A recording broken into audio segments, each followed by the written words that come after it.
Welcome back. It's 500 years since William Tyndale translated the New Testament into English. I'm pleased to say that Dirk Smith from EEM joins me now.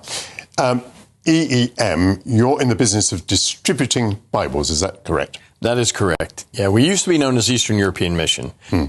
Founded in 1961 as Bible smugglers. We smuggled Bibles behind the Iron Curtain. Is that what happened? I see. Now, tell me about the particular fascination with William Tyndale's translation of the New Testament into English. Well, for us English speakers, we owe so much to William Tyndale because he took it from the original Greek. He studied under Erasmus, took his Greek Bible, translated it into English, into the common tongue, which was the first time. So it was accurate, and then he made it, of course, took advantage of the printing press that arrived on the scene and was able to mass produce that so that people would have access. He felt like everybody needed access to a Bible in their own language. And that's really at the heart of what we're doing. So the emphasis is to take people back and remind them of the value that is there with the Bible. And extraordinarily, at the time in England, translating the Bible, so we've got a fly now. We do have a fly in here. Extraordinarily, in England, translating the Bible into English was illegal. Absolutely. Illegal, and you were marked as a heretic. Of course, William Tyndale pays the price. He knows that ahead of time. He flees, has to flee England, goes to Germany, Brussels, does the printing there, but then ends up being martyred, strangled and burned to death. Supposedly for heresy. The translation of the Bible in Holland, interestingly enough at the time in the Netherlands, was not illegal. Correct. But it was in England.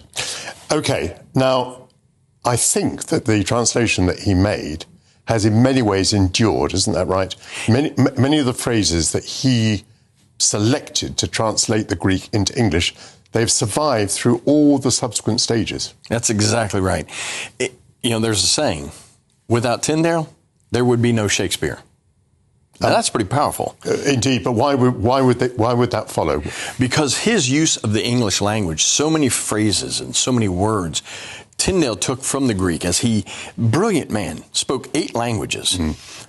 And he looked to see, how do I describe what the Greek translation is saying? And so he created words like Prince of Peace, scapegoat, my brother's keeper, I'm not my brother's keeper. All of these phrases, Tyndale originated. So our Bibles today, 80 to 90% of our Bible is Tyndale. It's the same.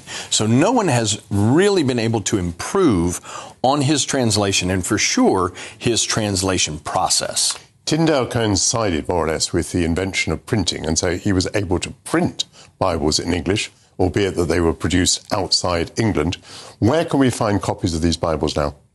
Well, if you're here in London, your time is short. The British Library, there's a fantastic display. We had the curator take us on a private tour of that. It's phenomenal. Go see that. And I don't know if you'll be able to get in at St. Paul's Cathedral, but those are the 2. There are 3 remaining, 2 here in London, the British Library, St. Paul's Cathedral, and then 1 in Germany. Those are the only 3 remaining of the 1526 translation. What do you feel when you see those books? You've just seen one of these Bibles. What did it mean to you when you saw it? It was moving. It was moving. Because when you realize this is what I have today. So this Bible is 250 years older than the United States. I mean, it was old when the Declaration of Independence was signed. I mean, it's endured all this time, and really without change.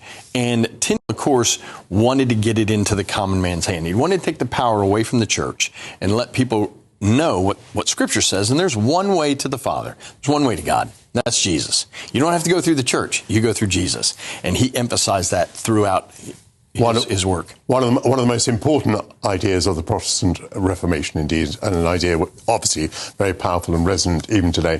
Thank you very much indeed, and enjoy your time in this country. That is Dirk Smith from EEM. That concludes the first hour of